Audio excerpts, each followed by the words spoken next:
Hey guys, it's Andrew Henderson from Nomad Capitalist. I'm in Cairo, Egypt. Wanted to talk about living in Egypt as a nomad. Can you do it? Should you do it? And we've had some success with other videos on the pros and cons of living in certain places, so I wanted to talk about this topic, surprising as it may be.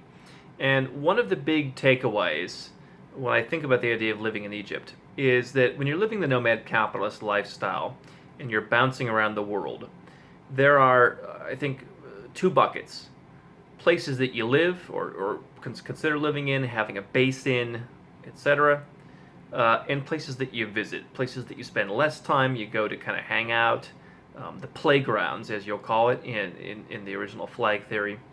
I think that Egypt definitely falls into that second category of places that you visit, places you don't spend a lot of time, but it might be an interesting place for you to spend part of your time as a nomad, to bounce in, enjoy yourself, and then bounce out. There are a lot of benefits that I've seen, or a lot of pros rather, to being in Egypt, and I've spent relatively minimal time here, somewhat been in a bubble.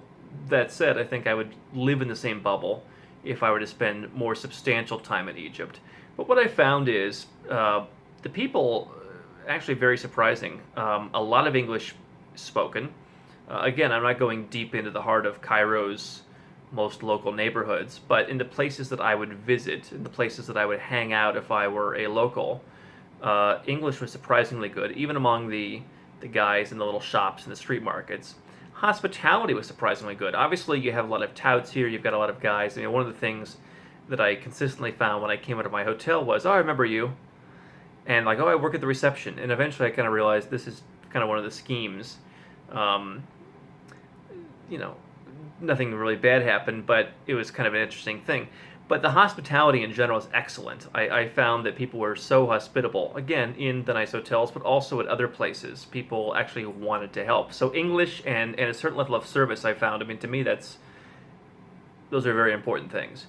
Also good was 4G internet. I got Vodafone. I had very good success with it.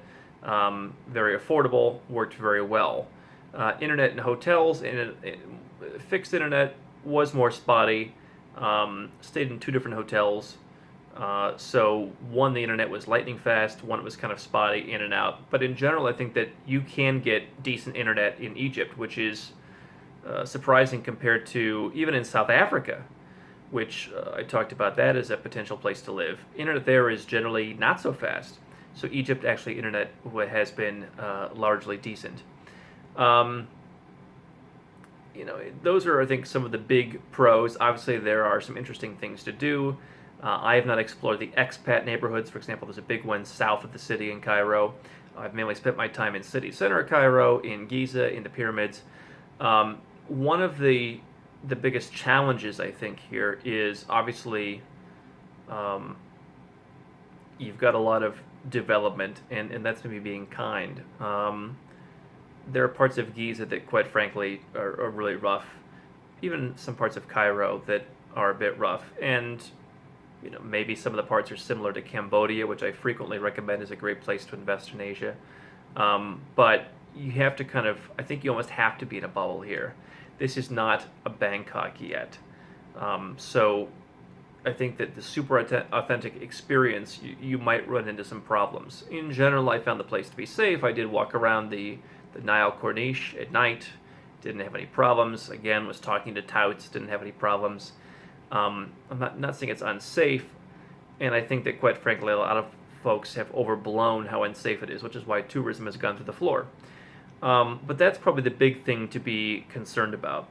On the other plus side, perhaps one of the biggest things that I found remarkable about Egypt right now, and I'm wondering how long before they catch up on this, is that things are incredibly cheap. We did a separate video on how the Egyptian pound went down by almost 60%, basically overnight, when they allowed it to float in late 2016.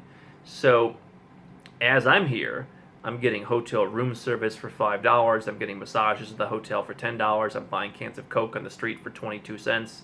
I'm getting around in Ubers for $1 or $2. It's remarkable. I mean, I went somewhere and they overcharged me. Like they charged me for two dishes, I think. And I didn't even, who even cares? It was like $2 or something. So the value right now is incredible. So I don't think that the average nomad wants to come and live in Cairo, but I think to come and spend a week or 2 weeks or a month and explore. Obviously, for many of us, I think Egyptian history was a fascinating subject in school. It's one of the great historical places. To be able to hunker down for a while and know you have internet, know you can talk to your clients, know you can do your business online, know you can do your work is great.